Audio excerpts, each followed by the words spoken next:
Yes, I'm also joined with Major Mohammed Ali Shah on the broadcast to share his views on Prime Minister Modi's big visit to Jammu and Kashmir. Now, Major Mohammed Ali Shah, these terror encounters breaking out ahead of Prime Minister Modi's visit. Do you think that this is fear that's coming out? All these encounters taking place ahead of Prime Minister Modi's visit, as if the terrorists don't want Prime Minister Modi to come there and the peace and security to prevail in Jammu and Kashmir. Absolutely right. It is their way of protesting, but this is no way of protesting, and they are being silly because they are going to be getting a befitting reply from our security forces. So they are being self-destructive over there.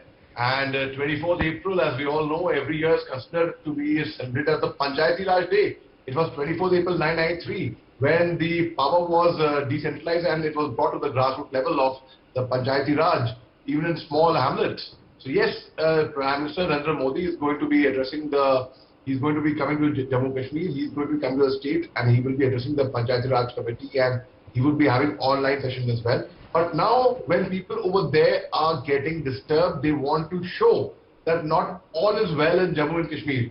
They want to show that the peace has been hampered with.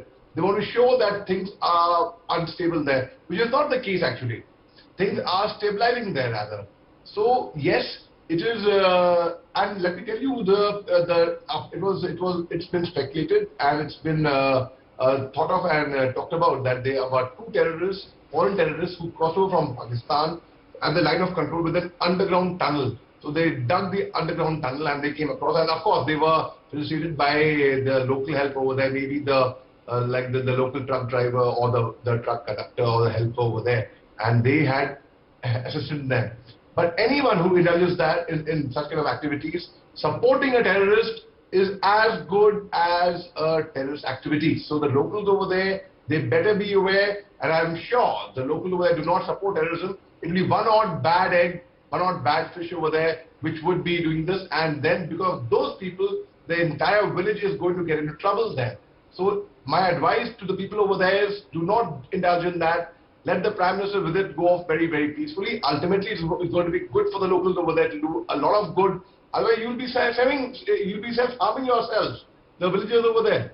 It will be self-destructive, self-inflicted. Not only by getting a befitting reply from the security forces, but in terms of development, in terms of infrastructure, in terms of farmers for helping them. So yes, you are absolutely right over there that people are actually paranoid with the Prime Minister's visit, and it is the fringe elements over there which are trying to disrupt his visit, which ultimately is going to go off very, very peacefully, because they have no idea about the Prime Minister's security and the kind of crisp reply they will get and the befitting reply they will get from the security forces in return. Right, you also mentioned that a lot of projects are going to be inaugurated today for the good of Jammu and Kashmir. Like Governor also said that, today's event will see Prime Minister Modi lead the region into a new era of development. What are your thoughts on this particular statement? Of course, I mean, there is going to be development in terms of farming, in terms of agriculture, in terms of whole lot of technology used for farming. And there would be a lot of good measures which would be brought about thereafter, and a lot of people over there thrive on farming, in fact. So yes, so my take on that is that it's going to be doing a lot of good, and yes, that is the way forward, in fact. Absolutely, that is the way forward. When we talk about in terms of security, what do you think should be the plan of action to eliminate terror from the valley? Well, we are already on the way of eliminating terror from the valley. The best way is to win the hearts and minds, which we have been doing. The Operation Sadbhavna. Sadbhavna is basically where the military over there takes the people on a local round and shows them what India is, educates them. Traveling, they say, is the best education. So when they travel across the different parts of India, they get a feeling of pride of being Indian, and they come on our side. They already are on our side, but then the feeling of patriotism and nationalism is inculcated into them. We have a very fine corps commander in Srinagar, in fact, who's commanding 15 Corps, General Pandey, Lieutenant Pandey. In fact, we can see his videos going viral regularly. He goes to the town and he mixes with people. He's a people's general. So we are already on the way of winning hearts and minds, and it is when we win the hearts and minds it is good. Like, I'll give you my example, Priyanka. When I was there, we had made friends with the locals. So we would play cricket with them, we would wish them, greet them, look after them. We would do blood donation camps, we would educate them, fund their school, their education. We would help them in every way. Now, we were not there to do social service. We were there to do our duty. We were there to safeguard our borders. But that was a means to an end. It was a means to an end because only when we win their goodwill, and when, there are two things. Now, either you do jungle bashing, you try to clear that village, that area, that forest, that there should be no infiltration, there should be no militant hiding over here, right? And you don't find anything. Or you go with specific intelligence. Okay, today 2 foreign militants have crossed over, they're hiding in that hut. Specific input. 4 people are hiding in that hut. There's more chance of accuracy over there. So the only way is when you get the locals on your side. It's like, you can force somebody to get married, but you cannot win their love. So it is exactly the same thing. So when you win the hearts and minds of the locals, which we are on the process, and by our Prime Minister going there, it gives a loud and clear message that he is with the people of Jammu and Kashmir. So they need not fear. They did not feel alienated at all. It is these fringe elements, these militant outfits, these terrorist groups who try to create trouble for the locals also over there. That should not be tolerated by anyone, in fact, for that matter. Absolutely. As you just mentioned that, this is what the fringe elements are fearing, peace in the valley. What is also interesting is that this is the first visit of Prime Minister Modi after the abrogation of Article 370. So what is the way forward to ensure that, terror is eliminated from the valley, and in turn there is an influx of development, there is an influx of investment, as we are also seeing that UAE investors are also going to be there. How do we make sure that Jammu and Kashmir emerges as a business hub or an industrial hub of India? With the application of Article 370 August 2019, we saw that people from outside Jammu and Kashmir, they can come buy land, buy property, they can get government jobs. It was all reserved for people from Jammu and Kashmir. Now when that happens, even now, people are skeptical actually to go and purchase property over there. So I think ex-servicemen like me, ex-servicemen should come forward. They should purchase land. They're not in fear. They've been trained. They are well guarded that way. So ex-servicemen should first come forward, take a step. And that is how when you merge the entire state emotionally, not physically only, emotionally. When you merge the entire state with the rest of the India, let them get the feeling of being proud to be Indians, to let them feel that we are one as Indians, let us stand together. And when it has to be both ways. See, Kashmir is the most sought after tourist destination in the world. Everyone loves Kashmir. Everyone loves Kashmir, but love doesn't happen one way, right? Love has to happen both ways. So both the parties, both the sides, the mainstream, the mainland, and the state of Jammu and Kashmir have to come together, and they have to say we are one, we have to live in peace and harmony, and let us work for progress, development, education, healthcare. I mean, let's take the nation forward instead of fighting. And the bullets are never an answer. There's a very fine image I saw in a group today, in a WhatsApp group, where a man is dropping a gun and he's holding a book. So it says, when you meet the most powerful, you drop the less powerful.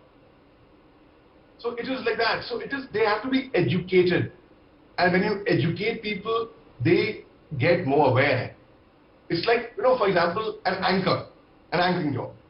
Only when you're trained, you can do a good job as an anchor.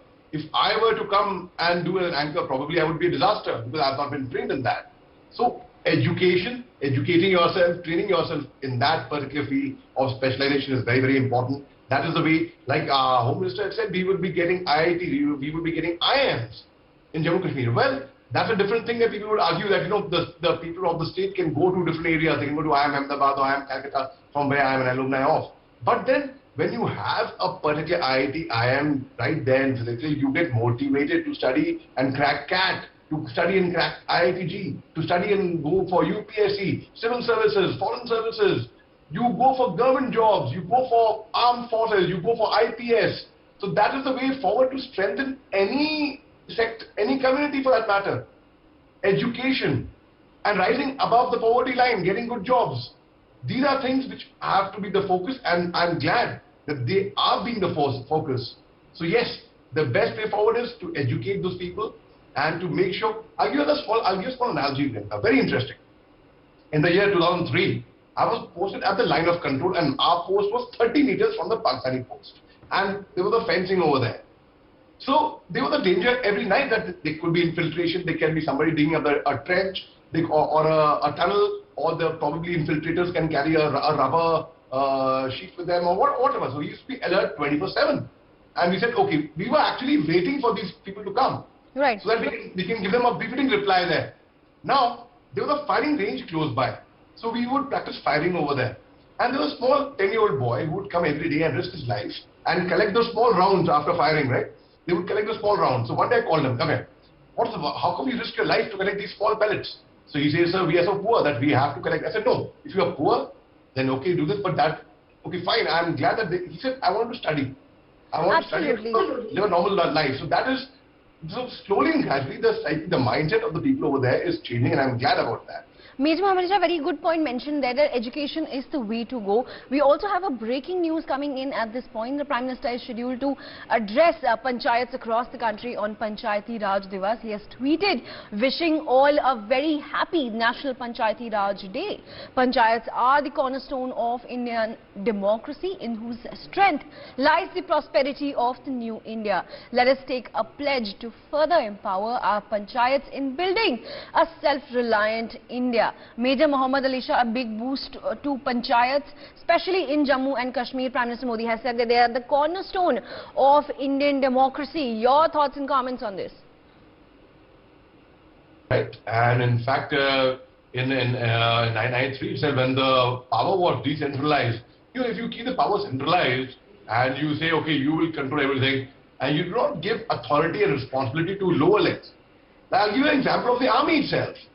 As a platoon commander, as a young lieutenant, a 21-year-old, I will say man, I'll not say boy, a 21-year-old man, when you are commanding your platoon is answerable to you. But if you have to report on everything to the commanding officer, and commanding officer will take all the decisions, then as a platoon commander, you lose your authority and your responsibility and your decision-making capability.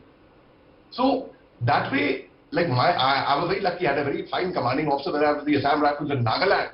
Brigadier Kautam Ganguly, he was a colonel that time. He said, I give you all full authority, full responsibility. You are answerable, you are accountable. But if anything goes wrong, then I will come forward and I'll be the blame as the commanding officer. If everything goes right, then you as the platoon commander have all the good work. So yes, when these panchayats, but yet at the same time, these panchayats have to be very, very careful about the kind of decision that they take.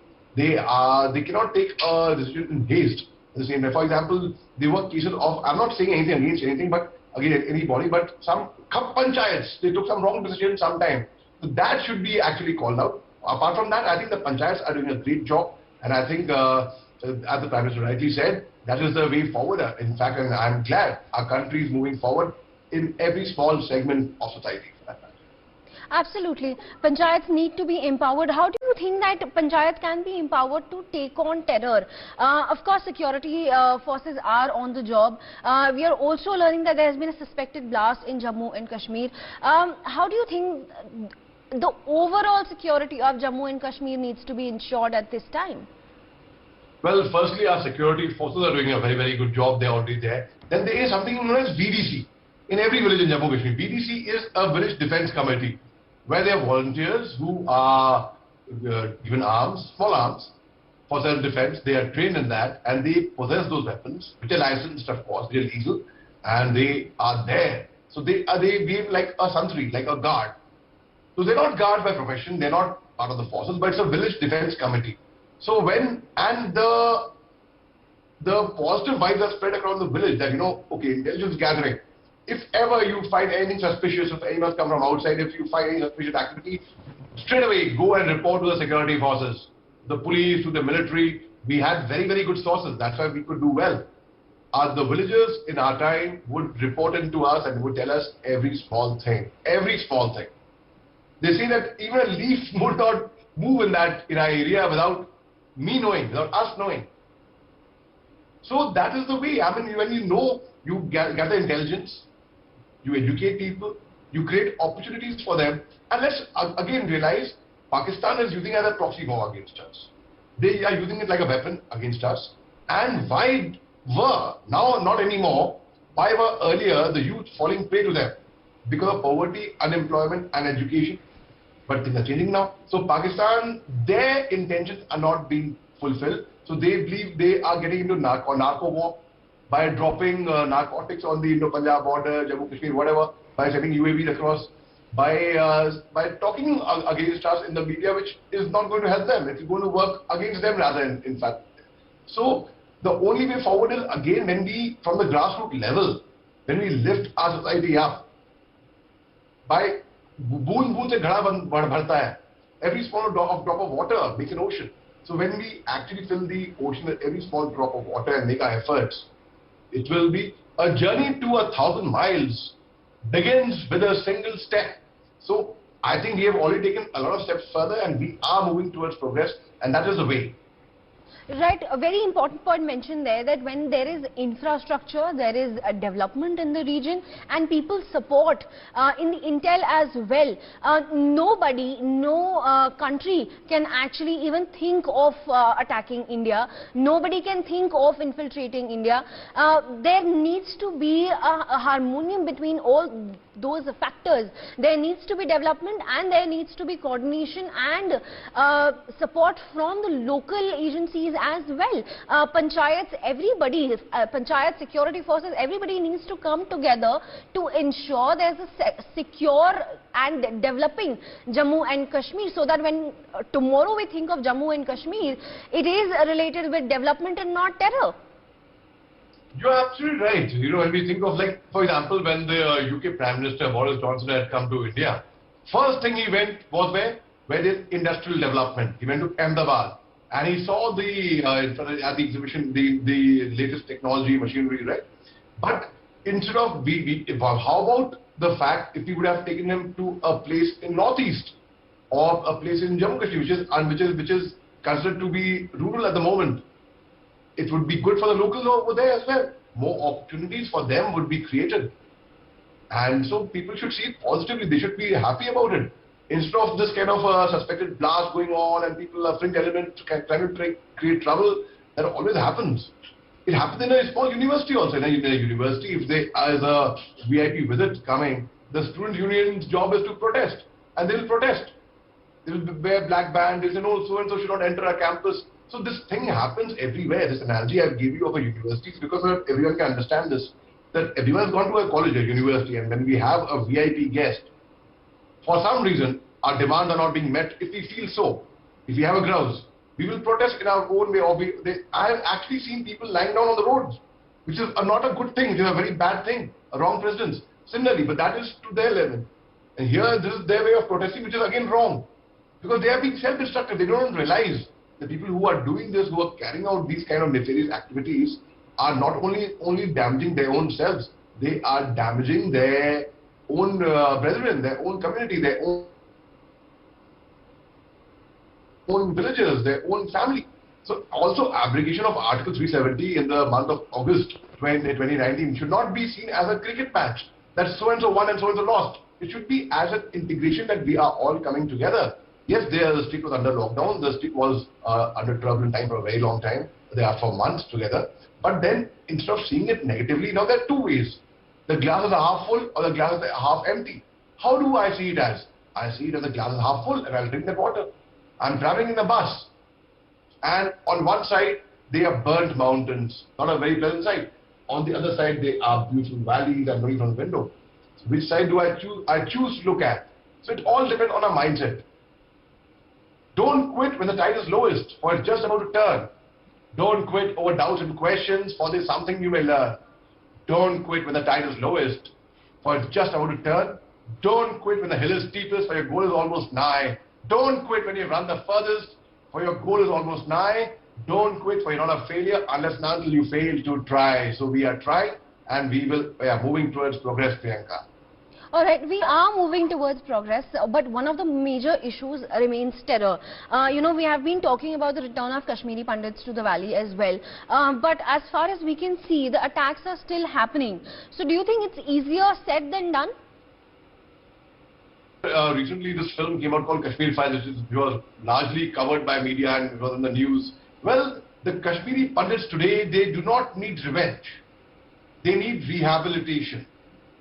We have to take steps to actually help them out, to actually sort out their problem. They should come back to their homes. It was very, very unfortunate, very, very ridiculous, and it should not have happened. And really, really hard goes out when the exodus happened. Hard goes out. Unfortunately, at that time, people didn't have the kind of access to social media or media the way it is today. So today we can talk about it. And it was like really sad. So a person who would talk about it at that time, his voice would not be heard. So it was limited earlier, early 90s. So when the exodus happened, it was a very, very unfortunate, sad incident. Imagine, you're seeing what's happening in Ukraine. Millions of people are being devastated. They are losing their loved ones. Their families they are separate from their families. They are going to neighboring states. Oh my God, it is really bad. You see what's happening in China. In China, there is human rights violation. Over 26 million people in Shanghai. All right, here I would also like to thank Major Mohammed Ali Shah for joining us to share his views.